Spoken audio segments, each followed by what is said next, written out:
ಎಲ್ಲರಿಗೂ ಮತ್ತೊಮ್ಮೆ ಸ್ವಾಗತಿಸುತ್ತಾ ವಿದ್ಯುತ್ ಶಕ್ತಿ ಭಾಗ 5. ಈ ಭಾಗದಲ್ಲಿ ವಿದ್ಯುತ್ ಪ್ರವಾಹದ ಉಷ್ಣ ಪರಿಣಾಮ ಹಾಗೂ ವಿದ್ಯುತ್ ಪ್ರವಾಹದ ಉಷ್ಣೋತ್ಪಾದನಾ ಪರಿಣಾಮದ ಪ್ರಾಯೋಗಿಕ ಅನ್ವಯಗಳು ಹಾಗೂ ವಿದ್ಯುತ್ ಸಾಮರ್ಥ್ಯದ ಬಗ್ಗೆ ಅಧ್ಯಯನ ಮಾಡೋಣ. ಮೊದಲಿಗೆ ವಿದ್ಯುತ್ ಪ್ರವಾಹದ ಉಷ್ಣ ಪರಿಣಾಮಗಳ ಬಗ್ಗೆ ತಿಳಿದುಕೊಳ್ಳೋಣ. ಶುಷ್ಕ ಕೋಶ ಅಥವಾ ವಿದ್ಯುತ್ ಕೋಶಗಳು ವಿದ್ಯುತ್ ಶಕ್ತಿಯ ಆಕಾರಗಳು ಎಂದು ನಮಗೆ ಈಗಾಗಲೇ ತಿಳಿದಿದೆ. ವಿದ್ಯುತ್ ಕೋಶದಲ್ಲಿ ಜರುಗುವ ರಾಸಾಯನಿಕ ಕ್ರಿಯೆಗಳಿಂದ ಎರಡು ಧ್ರುವಗಳ ನಡುವೆ ವಿಭವಾಂತರವು ಉಂಟಾಗುತ್ತದೆ. ಇದು ಶುಷ್ಕ ಕೋಶಗಳೊಂದಿಗೆ ಸಂಯೋಜಿಸಲಾದ ರೋಧಕ ಅಥವಾ ರೋಧಕಗಳ ಮೂಲಕ ಎಲೆಕ್ಟ್ರಾನ್ಗಳ ಪ್ರವಾಹವನ್ನು ಉಂಟು ಮಾಡುತ್ತದೆ. ನಾವು ನೋಡಿರುವಂತೆ ವಿದ್ಯುತ್ ಪ್ರವಾಹವನ್ನು ಕಾಪಾಡಿಕೊಳ್ಳಲು ಅದರ ಆಕಾರವು ಶಕ್ತಿಯನ್ನು ವ್ಯಯಿಸುತ್ತಿರಬೇಕು. ಈ ಶಕ್ತಿ ಎಲ್ಲಿಗೆ ಹೋಗುತ್ತದೆ? ವಿದ್ಯುತ್ ಪ್ರವಾಹದ ನಿರ್ವಹಣೆಯಲ್ಲಿ ಮೂಲ ಶಕ್ತಿಯ ಒಂದು ಭಾಗವು ಉಪಯುಕ್ತವಾದ ಕೆಲಸಕ್ಕೆ ಬಳಕೆಯಾಗುತ್ತೆ. ಉದಾಹರಣೆಗೆ ವಿದ್ಯುತ್ ಫ್ಯಾನ್ನ ಚಕ್ರ ತಿರುಗಲು. ಉಳಿದ ಮೂಲ ಶಕ್ತಿಯು ಸಾಧನದಲ್ಲಿ ತಾಪವನ್ನು ಹೆಚ್ಚಿಸಿ ಉಷ್ಣವನ್ನು ವ್ಯಯಿಸುತ್ತಿರಬಹುದು. ನಾವು ಸಾಮಾನ್ಯವಾಗಿ ಇದನ್ನು ನಮ್ಮ ದೈನಂದಿನ ಜೀವನದಲ್ಲಿ ಗಮನಿಸುತ್ತೇವೆ. ಉದಾಹರಣೆಗೆ ವಿದ್ಯುತ್ ಫ್ಯಾನ್ ಅನ್ನು ನಿರಂತರವಾಗಿ ದೀರ್ಘಕಾಲ ಬಳಸಿದಾಗ ಬಿಸಿಯಾಗುತ್ತದೆ ಇತ್ಯಾದಿ. ಮತ್ತೊಂದೆಡೆ ಮಂಡಲವು ಹೆಚ್ಚು ರೋಧವನ್ನು ಹೊಂದಿದ್ದರೆ, ಅಂದರೆ ರೋಧಕಗಳನ್ನು ಶುಷ್ಕ ಕೋಶದೊಂದಿಗೆ ಸಂಪರ್ಕಿಸಿದಾಗ ಮಾತ್ರ ಆಕಾರದಿಂದ ಶಕ್ತಿಯು ನಿರಂತರವಾಗಿ ಉಷ್ಣದ ರೂಪದಲ್ಲಿ ಸಂಪೂರ್ಣವಾಗಿ ವ್ಯಯವಾಗುತ್ತಿರುತ್ತದೆ. ಈ ವಿದ್ಯಮಾನವನ್ನು ವಿದ್ಯುತ್ ಪ್ರವಾಹದ ಉಷ್ಣೋತ್ಪಾದನಾ ಪರಿಣಾಮ ಎನ್ನುವರು. ಈ ತತ್ವವನ್ನಾಧರಿಸಿ ತಯಾರಿಸುವ ಸಾಧನಗಳೆಂದರೆ ವಿದ್ಯುತ್ ಇಸ್ತ್ರಿಪೆಟ್ಟಿಗೆ, ವಿದ್ಯುತ್ ಹೀಟರ್ ಇತ್ಯಾದಿಗಳು. ಒಂದು ರೋಧಕದ ರೋಧ R ನ ಮೂಲಕ ಪ್ರವಹಿಸುತ್ತಿರುವ ವಿದ್ಯುತ್ ಪ್ರವಾಹವನ್ನು I ಎಂದು ಪರಿಗಣಿಸಿ ರೋಧಕದ ತುದಿಗಳ ನಡುವಿನ ವಿಭವಾಂತರ V ಆಗಿದೆ.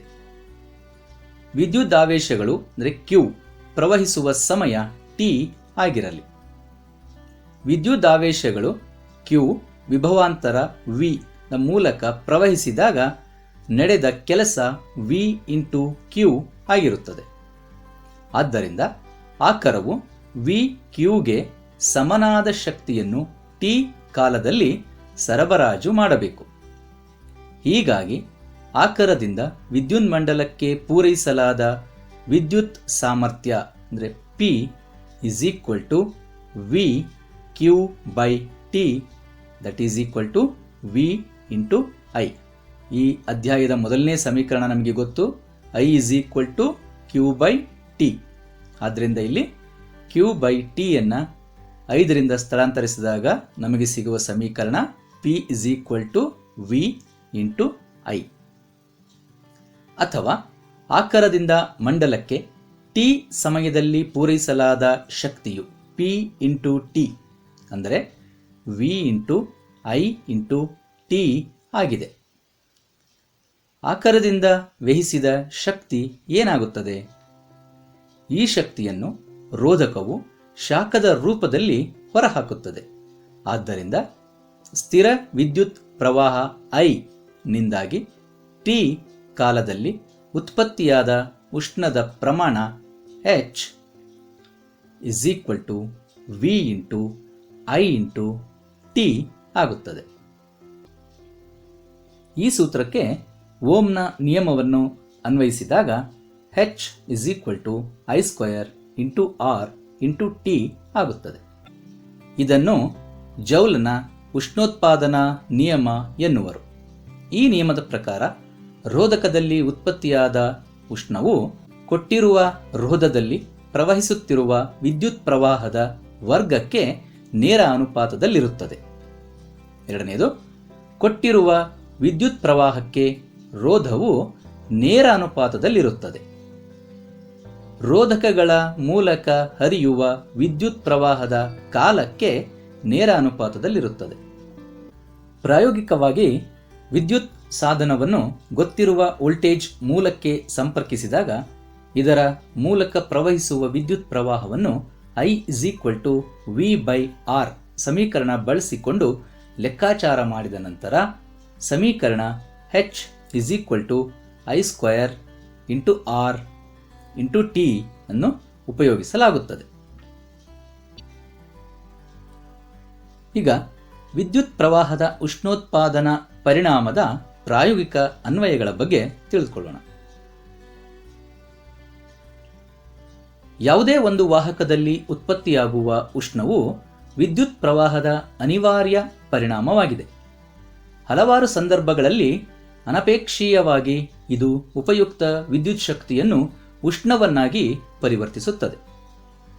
ವಿದ್ಯುತ್ ಮಂಡಲದಲ್ಲಿ ನಿಯಂತ್ರಿಸಲಾಗದ ಉಷ್ಣವು ಘಟಕಗಳ ತಾಪವನ್ನು ಹೆಚ್ಚಿಸುತ್ತದೆ ಮತ್ತು ಅವುಗಳ ಗುಣಗಳನ್ನು ಬದಲಾಯಿಸುತ್ತದೆ. ಆದರೂ ವಿದ್ಯುತ್ತಿನ ಉಷ್ಣೋತ್ಪಾದನಾ ಪರಿಣಾಮದಿಂದ ಬಹಳ ಉಪಯುಕ್ತವಾದ ಅನ್ವಯಗಳಿವೆ. ವಿದ್ಯುತ್ ಇಸ್ತ್ರಿಪೆಟ್ಟಿಗೆ, ವಿದ್ಯುತ್ ಒಲೆ, ವಿದ್ಯುತ್ ಹೀಟರ್ ಮತ್ತು ವಿದ್ಯುತ್ ಕೆಟಲ್ಗಳು ಜೌಲ್ನ ತಾಪವನ್ನು ಆಧರಿಸಿ ಕಾರ್ಯನಿರ್ವಹಿಸುವ ಕೆಲವು ಸಾಧನಗಳಾಗಿವೆ. ವಿದ್ಯುತ್ನ ಉಷ್ಣೋತ್ಪಾದನಾ ಪರಿಣಾಮವನ್ನು ವಿದ್ಯುತ್ ಬಲ್ಬ್ನಲ್ಲಿ ಬೆಳಕು ಉತ್ಪಾದಿಸಲು ಬಳಸಲಾಗುತ್ತದೆ. ಇಲ್ಲಿ ತಂತು ಸಾಧ್ಯವಾದಷ್ಟು ಉಷ್ಣಶಕ್ತಿಯನ್ನು ತನ್ನಲ್ಲಿ ಉಳಿಸಿಕೊಳ್ಳುವುದರ ಮೂಲಕ ಅದು ಹೆಚ್ಚು ಉಷ್ಣತೆಯನ್ನು ಹೊಂದಿ ಬೆಳಕನ್ನು ಉತ್ಸರ್ಜಿಸುವುದು. ಇದು ಅತಿ ಹೆಚ್ಚಿನ ತಾಪಮಾನದಲ್ಲಿ ಕರಗಬಾರದು.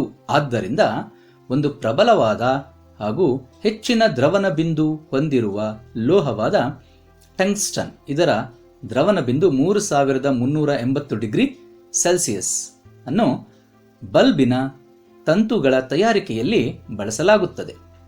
ಉಷ್ಣ ನಿರೋಧಕಗಳ ಸಹಾಯದಿಂದ ತಂತಿಯನ್ನು ಸಾಧ್ಯವಾದಷ್ಟು ಉಷ್ಣದಿಂದ ದೂರವಿರಿಸಲಾಗುವುದು. ತಂತಿಯು ದೀರ್ಘಕಾಲ ಬಾಳಿಕೆಗಾಗಿ ಬಲ್ಬ್ನ ಒಳಗೆ ನೈಟ್ರೋಜನ್ ಮತ್ತು ಆರ್ಗಾನ್ ನಂತಹ ಕಡಿಮೆ ಕ್ರಿಯಾಶೀಲ ಅನಿಲವನ್ನು ತುಂಬಿರುತ್ತಾರೆ. ತಂತಿಯು ಬಳಸಿಕೊಂಡ ಗರಿಷ್ಠ ಶಕ್ತಿಯು ಶಾಖದ ರೂಪದಲ್ಲಿ ಕಂಡುಬರುತ್ತದೆ, ಆದರೆ ಅದರ ಸ್ವಲ್ಪ ಭಾಗವು ಬೆಳಕಿನ ರೂಪದಲ್ಲಿ ಹೊರಹೊಮ್ಮುತ್ತದೆ. ಜೌಲನ ತಾಪಮಾನದ ಇನ್ನೊಂದು ಸಾಮಾನ್ಯ ಉಪಯೋಗವೆಂದರೆ ವಿದ್ಯುತ್ ಮಂಡಲಗಳಲ್ಲಿ ಉಪಯೋಗಿಸುವ ಫ್ಯೂಸ್. ಇಲ್ಲಿ ಫ್ಯೂಸ್ನ ಬೇರೆ ಬೇರೆ ಬಗೆಯ ಫ್ಯೂಸ್ನ ಚಿತ್ರಗಳನ್ನು ನಾವಿಲ್ಲಿ ನೋಡ್ತಾ ಇದ್ದೇವೆ. ಇದು ಯಾವುದೇ ಅನುಚಿತವಾದ ಹೆಚ್ಚಿನ ವಿದ್ಯುತ್ ಪ್ರವಾಹವು ಮಂಡಲದಲ್ಲಿಯ ಉಪಕರಣಗಳ ಮೂಲಕ ಪ್ರವಹಿಸದ ಹಾಗೆ ಮಾಡಿ ಅವುಗಳನ್ನು ರಕ್ಷಿಸುತ್ತದೆ. ಇದು ಫ್ಯೂಸ್ನ ಮುಖ್ಯ ಕಾರ್ಯ. ಇದು ಯಾವುದೇ ಅನುಚಿತವಾದ ಹೆಚ್ಚಿನ ವಿದ್ಯುತ್ ಪ್ರವಾಹವು ಮಂಡಲದಲ್ಲಿಯ ಉಪಕರಣಗಳ ಮೂಲಕ ಪ್ರವಹಿಸದ ಹಾಗೆ ಮಾಡಿ ಅವುಗಳನ್ನು ರಕ್ಷಿಸುವುದು ಫ್ಯೂಸ್ನ ಮುಖ್ಯ ಕೆಲಸವಾಗಿದೆ. ಫ್ಯೂಸ್ ಅನ್ನು ವಿದ್ಯುತ್ ಸಾಧನಗಳೊಂದಿಗೆ ಸರಣಿ ಕ್ರಮದಲ್ಲಿ ಜೋಡಿಸುತ್ತಾರೆ. ಇದು ಸೂಕ್ತ ದ್ರವನ ಬಿಂದು ಹೊಂದಿರುವ ಲೋಹ ಅಥವಾ ಮಿಶ್ರ ಲೋಹದ ತಂತಿಯನ್ನ ಹೊಂದಿರುತ್ತದೆ. ಉದಾಹರಣೆಗೆ ತಾಮ್ರ ಅಥವಾ ಕಬ್ಬಿಣ ಅಥವಾ ಸೀಸಗಳು ಇತ್ಯಾದಿ. ನಿಗದಿತ ಪ್ರಮಾಣಕ್ಕಿಂತ ಹೆಚ್ಚಿನ ಪ್ರಮಾಣದ ವಿದ್ಯುತ್ ಪ್ರವಾಹವು ಮಂಡಲದ ಮೂಲಕ ಪ್ರವಹಿಸಿದಾಗ ಫ್ಯೂಸ್ ತಂತಿಯ ತಾಪವು ಹೆಚ್ಚಾಗುತ್ತದೆ. ಇದರಿಂದಾಗಿ ಫ್ಯೂಸ್ನ ತಂತಿಯು ಕರಗಿ ಹೋಗುತ್ತದೆ ಮತ್ತು ಮಂಡಲವನ್ನು ಕಡಿತಗೊಳಿಸುತ್ತದೆ. ಫ್ಯೂಸ್ನ ತಂತಿಯು ಲೋಹದ ತುದಿಗಳಲ್ಲಿರುವ ಪೋರ್ಸಲಿನ್ ಅಥವಾ ಅದೇ ರೀತಿಯ ವಸ್ತುವಿನಂತಹ ಕಾರ್ಟ್ರಿಡ್ಜ್ ಸುತ್ತುವರಿಯಲ್ಪಟ್ಟಿರುತ್ತದೆ. ಗೃಹ ಬಳಕೆಯ ಉದ್ದೇಶಗಳಿಗಾಗಿ ಉಪಯೋಗಿಸುವ ಫ್ಯೂಸ್ನಲ್ಲಿ ಪ್ರವಹಿಸುವ ವಿದ್ಯುತ್ ಪ್ರವಾಹದ ದರವು 1A, 2A, 3A, 5A, 10A ಇತ್ಯಾದಿ ಆಗಿರುತ್ತದೆ ಎಂದು ಅವುಗಳ ಮೇಲೆ ನಮೂದಿಸಲಾಗಿರುತ್ತದೆ. ಒಂದು ಇಸ್ತ್ರಿ ಪೆಟ್ಟಿಗೆಯು ಮಂಡಲದಲ್ಲಿ 1 ಕಿಲೋವ್ಯಾಟ್ ವಿದ್ಯುತ್ ಸಾಮರ್ಥ್ಯವನ್ನು 220 ವೋಲ್ಟ್ ವಿಭವಾಂತರ ಬಳಸಿದಾಗ 4.54 ಆಂಪಿಯರ್ನಷ್ಟು ವಿದ್ಯುತ್ ಪ್ರವಾಹವು ವಿದ್ಯುತ್ ಮಂಡಲದಲ್ಲಿ ಪ್ರವಹಿಸುತ್ತದೆ. ಈ ಸಂದರ್ಭದಲ್ಲಿ 5 ಆಂಪಿಯರ್ ದರ ಹೊಂದಿರುವ ವಿದ್ಯುತ್ ಫ್ಯೂಸ್ ಅನ್ನು ಬಳಸಬೇಕು. ಈಗ ವಿದ್ಯುತ್ ಸಾಮರ್ಥ್ಯದ ಬಗ್ಗೆ ತಿಳಿದುಕೊಳ್ಳೋಣ. ಕೆಲಸ ಮಾಡುವ ದರವೇ ಸಾಮರ್ಥ್ಯ.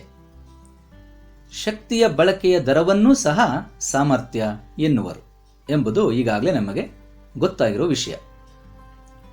H = I² × R × T ಸಮೀಕರಣದಿಂದ ವಿದ್ಯುನ್ಮಂಡಲದಲ್ಲಿ ಶಕ್ತಿ ಬಳಕೆಯಾಗುವ ಅಥವಾ ಕ್ಷೀಣಿಸುವ ದರವು ದೊರೆಯುತ್ತದೆ.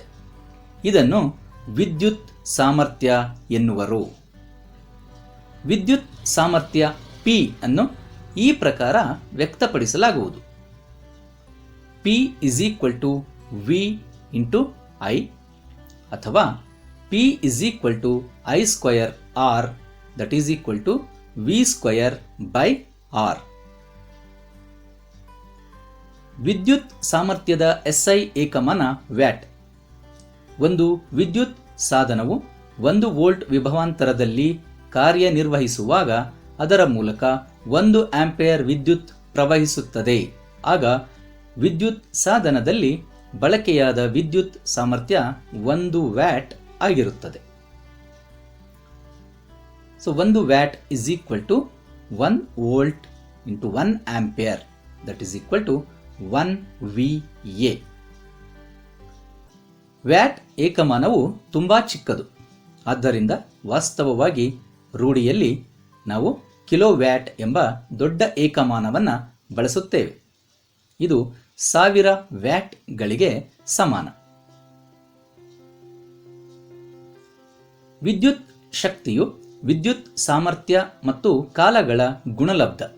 ಆದ್ದರಿಂದ ಇದರ ಏಕಮಾನ ವ್ಯಾಟ್ ಹವರ್ ಅಥವಾ ವ್ಯಾಟ್ ಗಂಟೆ WH ಅಂತೇಳಿ ಇದನ್ನು ಸೂಚಿಸ್ತೇವೆ.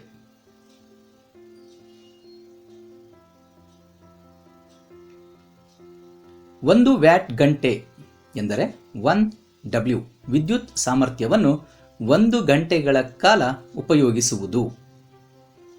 ವಿದ್ಯುತ್ ಶಕ್ತಿಯ ವ್ಯಾವಹಾರಿಕ ಏಕಮಾನ ಕಿಲೋ ವ್ಯಾಟ್ ಹವರ್.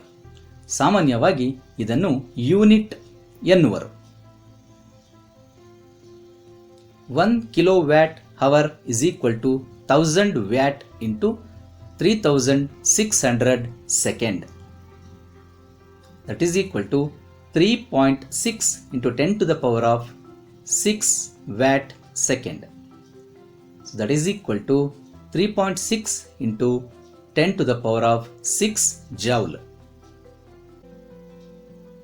ಧನ್ಯವಾದಗಳು.